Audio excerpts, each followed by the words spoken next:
Gear Tasting Radio is brought to you by Imminent Threat Solutions. ITS provides knowledge that empowers individuals with indispensable skill sets to explore the world and prevail against all threats.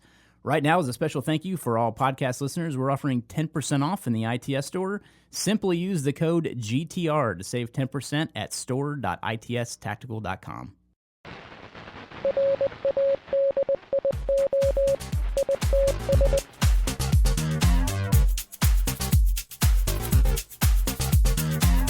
Welcome to Gear Tasting Radio, where we offer an in-depth look into the usage and philosophy behind the equipment in our lives. I am joined today, as always, by Rob Henderson. Hello. And myself, Brian Black, for this episode of Gear Tasting Radio. And I wanted to start off with a quote that I've always remembered since I heard it, and I heard it from a guy named Kevin Reeve. It's also kind of floated out there. I'm not sure if he came out with it, but the quote is, "We're all 3 meals away from anarchy." So I like that. I wanted to use that as a jumping off point to address kind of the overall topic of not only training for the worst and preparing for the worst, but just kind of the general conception that most people have of being in this end of the world scenario. When disaster strikes. Right, exactly. And kind of just more talk about the type of scenario that most people might find themselves in rather than a fallout from the end of the world that I say everyone, but some people seem to be preparing for. So Running around shooting zombies. Right. Yeah. And I get that, the zombie apocalypse is something that people kind of use as a rationale to prepare themselves for, which, whatever it takes to get you prepared, yeah. I'm a fan of whatever it takes. Yeah. It doesn't matter what it is. I'm not knocking anything, but I'm saying realistically, in the real world, what you're more than likely to face, that's really what I kind of want to address, as well as kind of some places to go for training and things that will kind of prepare you for that too. So that's what I want to talk about. So I guess the first thing that we can start off talking about is resources for, well, first let's establish what kind of scenarios. Well, I was going to say, because you can scale, like everything that we're talking about can scale from, because when you say disaster, that could be on a personal level. Like we recently, like a year and a half ago, they had a big ice storm and we had our power out. Mm-hmm. But we specifically, this group of like 6 houses, had the power out for 4 days longer than anybody else did. Wow. So while everybody else on the street was up, we were down. And so that was a disaster on a smaller scale for us. And it can scale all the way up to something like a massive hurricane that wipes out an entire town or something like that. No, I agree. And that's a good way to look at it too. I think that, even on the micro level, financial ruin could be a disaster for a lot of people. Of course, it's a disaster for anybody, but just, financial loss in general is a huge thing too. Even getting your identity stolen online is a disaster. Yep. So I would like to kind of push more towards the natural disaster type thing rather than kind of the personal aspect of it, which we can get into at a later point too. Yeah. But since we did talk about finance a little bit and some financial software in that last in a previous episode, we can kind of address that later too. But what I mean is, you brought up power outage, and that's a huge concern, especially here in Texas during the summer when you're without power. It's absolutely miserable. And it's pretty awful. First of all, I don't know how people existed before central heat and I know, air, but that's first world problem, I guess. It is, but it is a first world. It's a problem. Yeah, especially when you get locked in for days. Yeah, it's miserable. We had our air conditioner go out, and that was a disaster during the summer, and that's just a terrible experience to go through. Trying to sleep through that at night. But am I going to die? No. But at the same time, it's completely miserable. Well, and I think that's a great thing to bring up too. Is like a lot of people talk about survival. And I think that a lot of people misinterpret what surviving really is. And, they imagine like they'll be kicked back in their chaise lounge and sipping on their tea. But it's, surviving is you live. Yeah. You're not necessarily going to be comfortable. You're not necessarily going to feel good, but you'll be alive. Well, that's why I like kind of our trademark, which is, we kick around prevail as our kind of thing. And that's what I think of, when I'm faced with adversity or whatever. I like to think, what do I need to prevail? Like that's really what my objective is. I want to not only get through the situation I'm in, but I want to come out on top. So, and that's what I would do with any event like that too. And it's going to be tough in some events. You talk about, like you said, a flood that wipes out a town or something. That's huge. There's really there's not a whole lot you can do other than get your valuables out of the house and get to high ground. I mean, it's just not a whole lot that can happen. In moments like that, it will come down to how much you prepared for something like that to happen as to how ready you are. Did you have the stuff with you that you know, in your vehicle or in your office or whatever? Because it's not going to announce, you know, sometimes we get forewarning of storms and things like that. But sometimes they just come out of nowhere. Yep. And so you're just as ready as you are.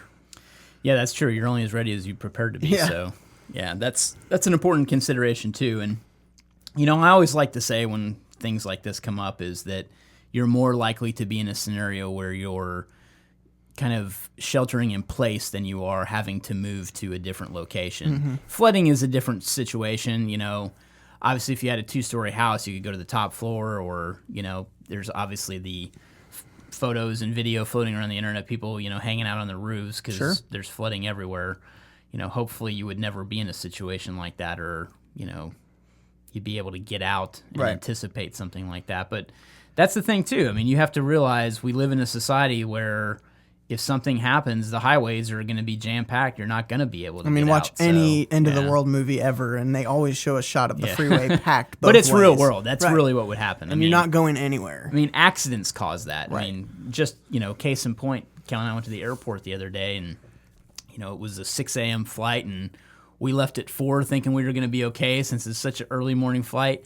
There was a huge fatality accident on the highway, and both sides of the highway were shut down, and that's the main artery to get to the airport, and we just, it took us forever. And that's one vehicle that did it. Plane. Know, instead of, you know, every single vehicle getting on the road at the same time. That was kind of a disaster for me. But Well, and you bring up a good point, though, of like a lot of people, I mean, the term bug out bag gets thrown around a lot, and like bug out location. Yeah. Like you're going to hoof it to Africa whenever your stuff goes bad. And we talked about that a little bit with Jason from GoRuck when he was here, of like people have, I don't know, I think like eyes bigger than their stomach when it comes for gear that they can carry. Like they're going to carry everything in the kitchen sink to their farmland. Yep. But well, it's also, you know, a completely different animal to prepare for something that you're going to take with you on your back versus something you can put into a vehicle and just get to a different area of town in, you know, which most people that are cognizant of what's going on weather-wise, and I try to be. I mean, I really do. I stay on top of the weather, and that's just something that I like doing. I kind of grew up with I guess the worst-case scenario of that, which was a mom that wanted us to get in the bathtub every time there was thunderstorms and there's a tornado warning, which if you live in Texas, you understand there's tornado warnings like every time it storms. It's just ridiculous. You have to kind of like ignore those. Yeah. It's funny to, you know, to talk to people that just moved here and they're like, oh my God, there's a tornado warning. I'm like, yeah, it happens all the time. It's really not a big deal. Like, there's really only been one tornado here and it ripped through downtown Fort Worth and it was like 1999. Yeah. So, yeah. And sometimes it's just a hacker that set the sirens off. Exactly. Like that just happened too, which is nuts.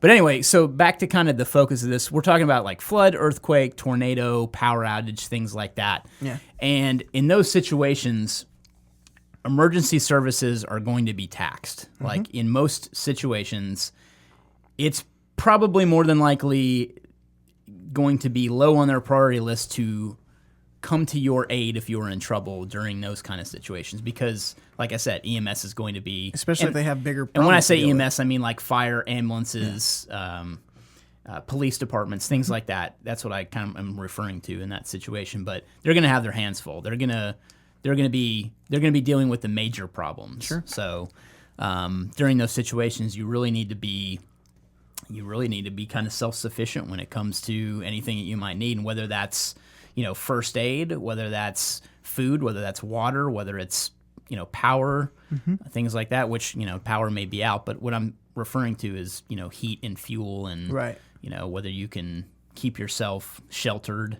And, you know, shelter can mean a lot of things. It might not just mean sitting in your house. It might mean staying warm too. Do you have extra blankets? Do you have everything you need to, you know, kind of survive that kind of situation? Well, that's why I really hate the word survival as a whole, because it has such a tinfoil hat connotation. That's not what I'm referring to. Yeah. So we're talking about like the storms and stuff, and I think people in winter climates are that too a little more savvy on this kind of stuff because like I cringe every time I go out when we have a snowstorm and there's a guy somewhere wearing flip-flops because it's like I see that in Texas though. Yeah, I'm like I get it. It's warm inside and it's warm in your car, but what happens when your car breaks down and your heater stops working? Right. Now how you're going to have to get out and push something or whatever and now you're in snow. So yeah, it's disheartening to see neighbors and stuff that when disasters happen, they're completely lost as to what to do. Well, not only ones that are lost, but ones that just kind of keep to themselves and don't help out. Right. Like in my opinion, this is purely my opinion, but I feel like in that kind of situation, no matter what your relationship is with your neighbors, you need to be there to help. Yeah, and absolutely. That's just kind of my human decency kind of side, wanting to do what I can to help my neighbors, and it doesn't matter if I hate somebody's guts because they ran over my mailbox or whatever have you. Not that happened, but you know what I mean. That was very specific. Well, it just popped into For my an head. event that didn't happen, really that was hasn't real even specific. happened. Knock on wood. But anyway, that's how I feel. Like I felt terrible because this is funny. I'm coming back to that story of Kelly and I going to the airport because this literally just happened in my neighborhood. Like, was it a week and a half ago? We had 65-mile-an-hour winds, which doesn't seem too bad, but they blew trees over in my neighborhood. There were fences down, all kinds of stuff. And I felt terrible because it was like 4 a.m. and that storm blew through the night before. And Kelly and I had to leave to the airport. And I was like, oh my God, I feel terrible because I want to help people like chop up their trees and get their fences out of the way. And like I wanted to be there, and I felt horrible because I was leaving town. So, I briefly checked out my house with a flashlight at like 4 a.m. before we left. I was like, is everything okay? Yeah. But yeah. It's kind of a crazy situation, but but yeah, I mean that's really the focus. And being prepared means a couple of things: having the supplies that you need to be prepared, but also the training required. So I see that also the knowledge. I mean, the knowledge is a huge thing, and that's where training comes in.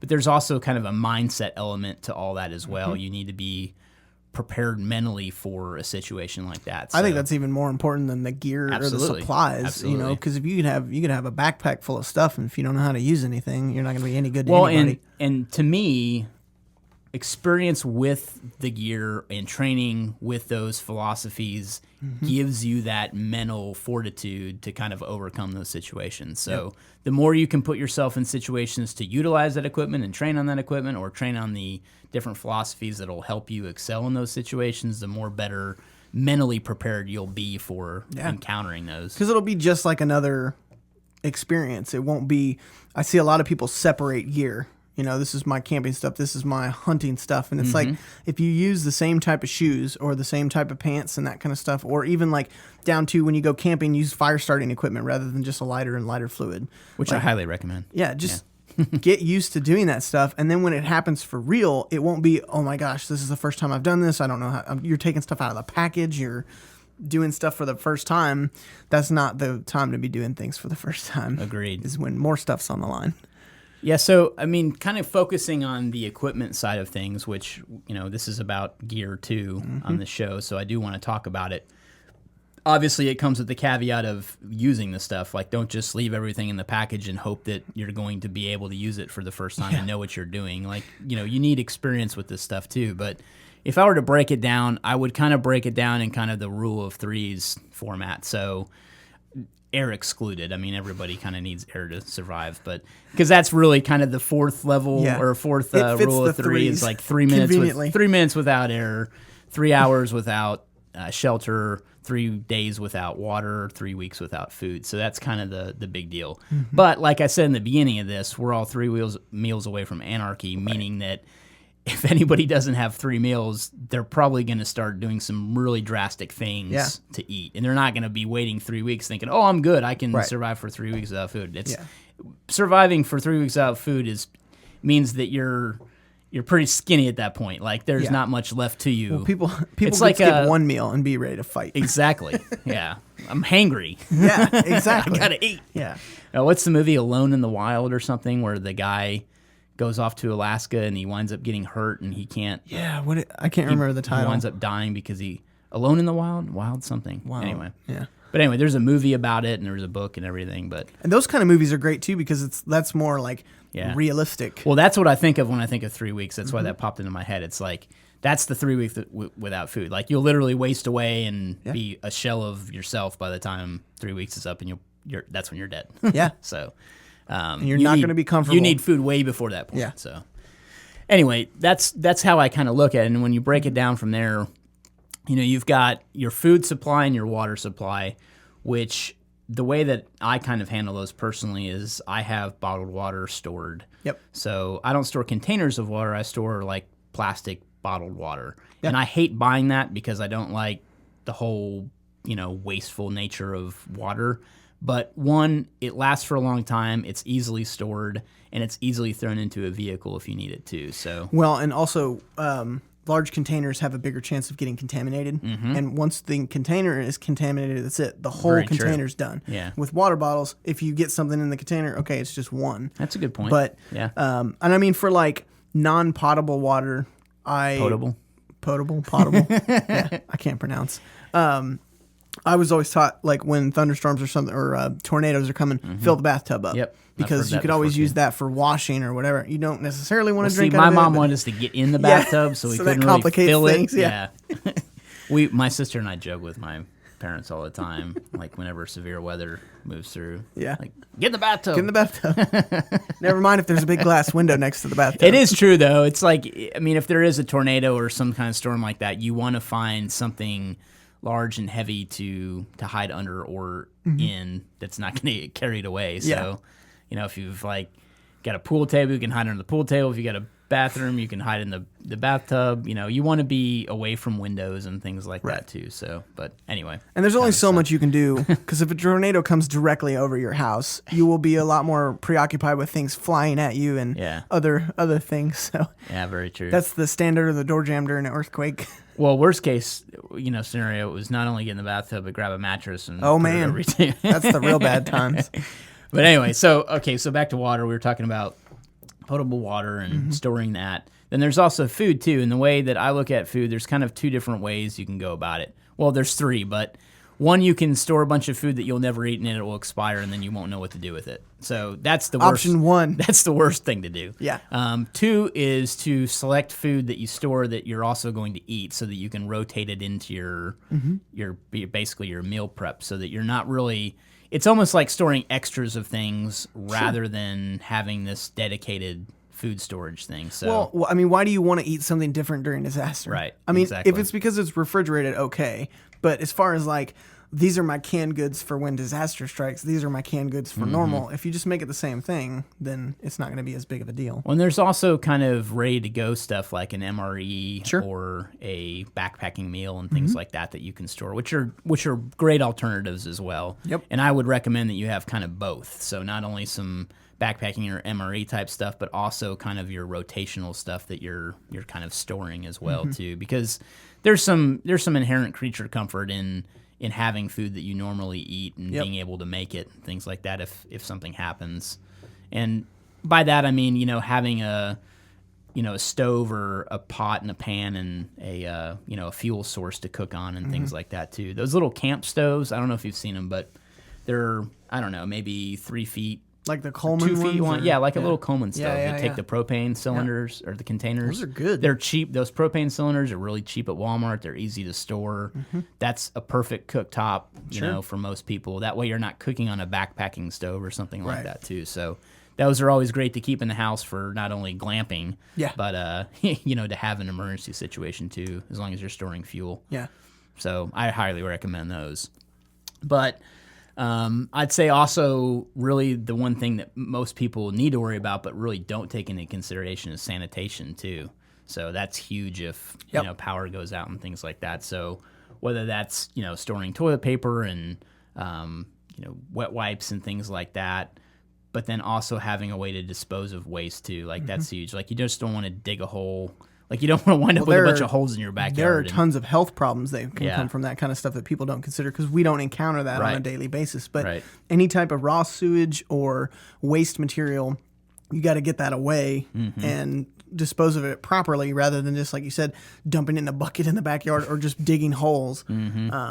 So it's definitely something to consider. We could pull a Vietnam and burn the shit buckets. But yeah, I mean, that's definitely something to consider. If you haven't considered that as part of your plan, definitely look into that. Because it's going to happen. It is going to happen. Whether you put a name to it or describe it or not, it's going to happen. And that means like plenty of hand sanitizer, plenty of soap, put dish soap in there, put some sponges, put some, whatever you have to do, paper towels, everything that you could think of that you could need. I would stockpile. I also think about like oral hygiene, toothbrushes, toothpaste, stuff like that, because I mean, you get a toothache, then it's the end of the world, and you have no dentists, you got bigger problems. Yep. Well, I mean, that's definitely long term for sure. But I mean, even short term, toothbrush is a good idea. Oral hygiene is important. Yes. Yeah. Your dentist would be very proud of you. Yeah, exactly. If you brush your teeth during my dentist is proud of me for bringing it up. There's also like the medication side too. Like if you have medications, think about storage for those too, especially if you have refrigerated medications and things like that. That's a huge concern if the power goes out. So hopefully everybody kind of has a contingency if you're in that boat. But that's definitely something to think about. But then there's also kind of the first aid aspect too of storing medical supplies, bandages, triple antibiotic, things like that to fix your boo-boos in case something happens, because stuff like that happens all the time. There's a couple of good books that I've read that kind of fit this scenario. They're a little more end of the world kind of thing, but I'll bring them up anyway. One's, I think it's Without a Dentist and Without a Doctor. I think they're the books. Those are some pretty good reads too. Are those two separate books? Actually, Where There Is No Doctor and Where There Is No Dentist. Yeah, they're two separate books. I'll make sure they're in our episode intel. But yeah, those are some good reference books to have on hand, even if you're not actively reading through the whole book, just having them to reference. And that's another thing too that I like to think about, and I think that's kind of an afterthought sometimes, but the internet will be gone. Like if something happens and there's a power outage, you aren't going to have access to the internet. You may have your phone for a while, but eventually that's going to need recharging too. So unless you have a solar option for recharging your phone, which is a great consideration too, you're going to need and that also you're going to need books. That means that the networks are still active. Right. So if a cell tower by your house gets knocked out by a tornado, correct, you can have full power all you want. You don't have service. Exactly. So. Yeah, I mean, solar stuff is very important. I think I started out with solar stuff with one of those little Solio chargers, and there was all kinds of adapters, and it charged my phone a little bit, but it was never very good. And then we started looking at... We did that Core Third review. Yeah, the Core Third. Those things were great. Yep, that was a great thing to have. It wasn't big enough or strong enough to charge a laptop, but it could do phones no problem. So that's definitely a company to look into if you're looking for that kind of stuff too. But then there's obviously also generators. I mean, generators are a big deal, but and that generator aspect of power generation leads me to kind of the next thing, which is protection. Because if you have a generator running, people see that you have things functioning like lights. Like let's say you decide to basically tap into your breaker box and have a generator that runs your house or something like that. Or if you have solar and you can run the house without the need for that. A huge consideration is what's going to happen when people see that you have that. Because, especially if it's been a long enough time. That anarchy aspect is really going to hit. You may have people knocking on your door to come in just to get warm or something like that. So, worst case scenario, they want in your house. Yeah. So that's definitely... And so, like, you talk about the protection aspect, one of the best things you could do in a situation like that, if it ever came to that, is just disguise what's happening inside. Because, I mean, you have a lot of guys that want to armchair quarterback I'll set up on the roof or something like that. But it's like, that's a time thing. Like, can you do that every single time? Because if you could just disguise the house or like you were talking about with your neighbors, the best thing you can do is rather than set up in your front yard with a lawn chair and show how comfortable you are, is invite them in and help them and, better prepare your whole neighborhood rather than like you said, excluding yourself to I'm safe and warm. Yeah, but therein lies the conundrum too, because you want to help neighbors, but at the same time, you're not going to prepare enough for them as well. Yeah. It's like there's a fine line there. You want to help people, and you also don't want your your graciousness to get taken advantage of either. Sure. So you may invite them in for warmth, and then all of a sudden you got something new. Like look, I really don't like. Well, and so backing up, if you do stuff now before a disaster to prepare, I guess, for a whole community activity, and get like, I know you're on the neighborhood watch, and like just having activities and like that get your neighbors thinking about it if they haven't already, they could start to say, well, maybe I should keep some food around, and that way they're not a liability, they're an asset. Correct. And that's a huge game changer, and and a great consideration too is just making them that way, so or hoping that they get that way.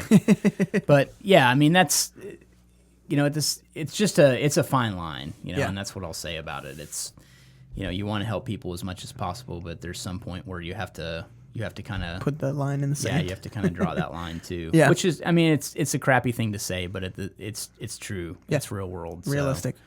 So. And then on the protection side, of course that means kind of protecting yourself and your family with actual defense type aspects too, whether that's firearms or anything else. But you alluded to the fact of kind of covering up things too, like blackout curtains are a great thing to have, which would, not emit any light from windows if you did have power during the night and things like that too. So that's something to take into account.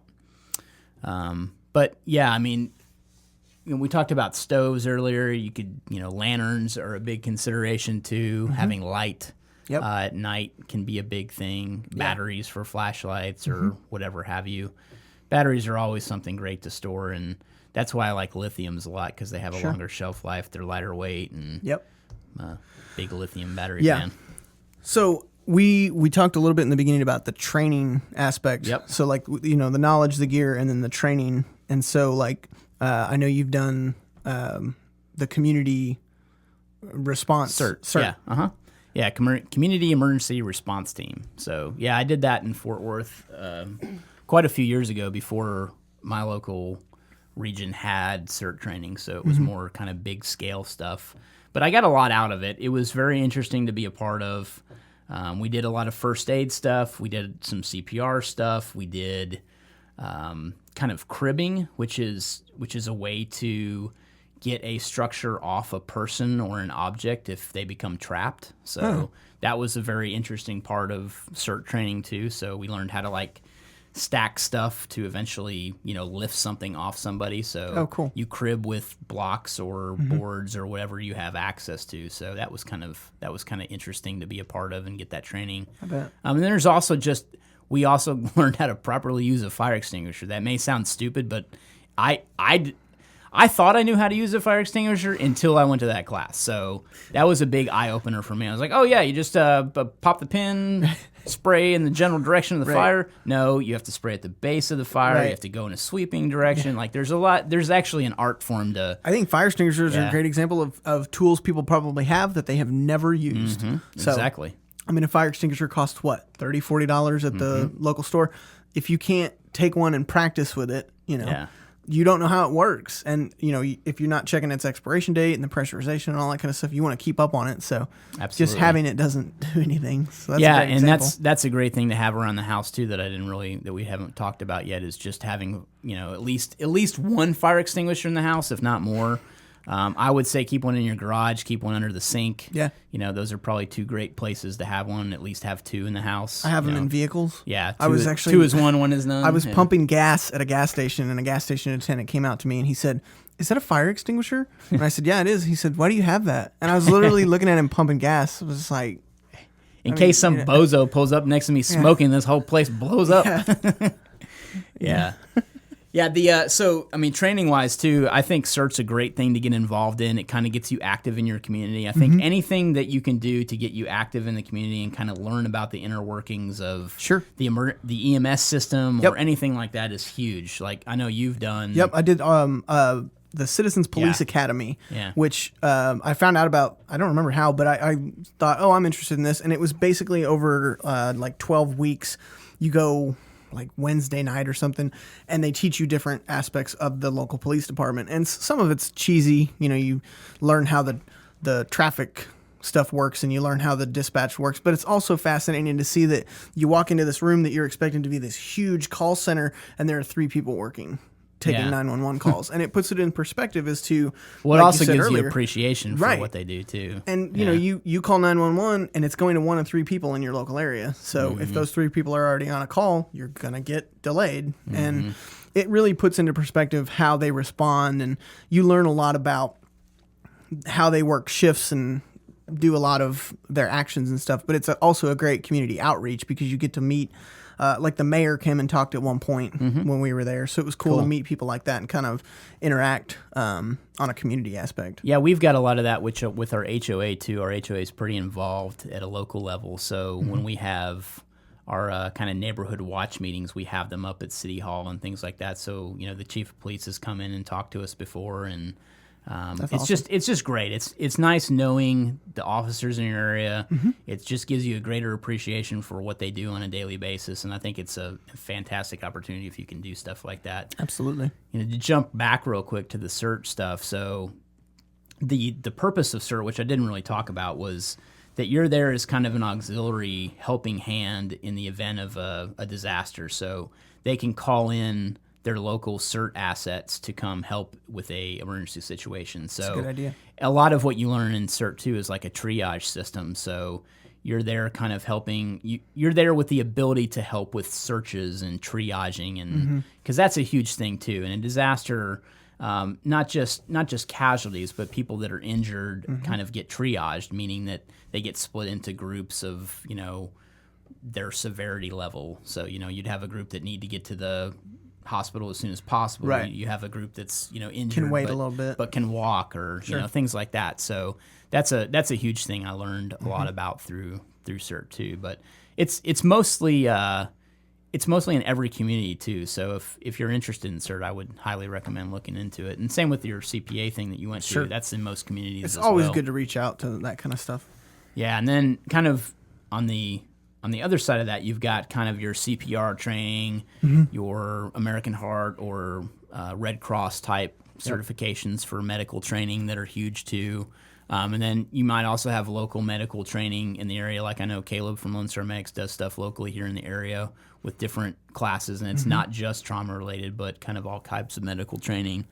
And then there's like I belong to Team Rubicon, which is like they describe themselves as like a disaster response veteran service organization. So it's a group of veterans that respond to natural disasters, and they're huge. They've been growing like crazy. Program. It's an amazing program, and if you're a veteran and you're looking for kind of some place to donate your time to, I would highly recommend Team Rubicon. Yeah. I have been unable to deploy with them on anything just because it's really quick notice, because obviously a natural disaster happens. They want to deploy and help out that region as soon as possible, and it's kind of crazy with the scheduling that they have. Just in terms of, you know, running a business, it's not always easy for me to step away like that. But typically they want you for like a week at a time to help out. But they're a fantastic organization. I do as much as I can with them, and I'm a huge advocate of what they do, and it's great that an organization like that is out there. Yeah, so. Absolutely. But cool. Yeah, I think that kind of wraps up what we wanted to talk about. Yeah. In terms of that, and you know, hopefully nobody winds up in a anarchist situation without food. So, but if you do, you should be prepared. Absolutely. So yeah, thanks for tuning in. Remember to use the #Tag Gear Tasting on a social media network if you've got questions, and we will start filtering in those into the podcasts.